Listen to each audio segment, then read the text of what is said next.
Welcome to our channel. Today we how to connect Cash App to Wells Fargo debit card. Easy guide step by step clearly. Open the Cash App on your mobile device. Log into your Cash App account. Tap on the My Cash tab located at the bottom of the screen. Look for the Add Card option and select it. Enter your Wells Fargo debit card number. Next, enter the CVV code found on the back of your card. Tap on the Next button to proceed. Verify the details you entered to ensure they are correct. If everything looks good, confirm to add your Wells Fargo debit card. You may be prompted to verify your identity through a security method. Follow the on-screen instructions to complete the verification process. Once verified, your Wells Fargo debit card will now be linked to your Cash App account. You can start using the Cash App with your Wells Fargo debit card for transactions.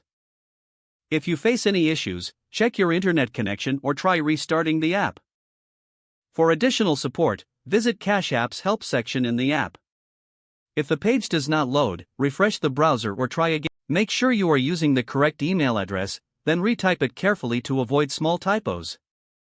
If your password is not accepted, use the reset option and create a new strong password you can remember. Check your spam folder for verification or security emails, then complete any requested confirmation steps. Enable two-factor authentication if available to improve account security and reduce unauthorized access risk. After signing in, review your profile details so your contact information and settings are accurate and current. If you see an error message, note it down and try again after restarting your device and internet connection. Log out when you finish, especially on shared devices, to keep your account and payment information secure. If the page does not load, refresh the browser or try again in a private or incognito window. Make sure you are using the correct email address, then retype it carefully to avoid small typos.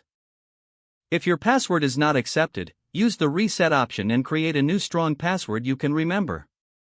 Check your spam folder for verification or security emails, then complete any requested confirmation steps. Don't forget to like this video and subscribe to our channel for more step-by-step tech guides.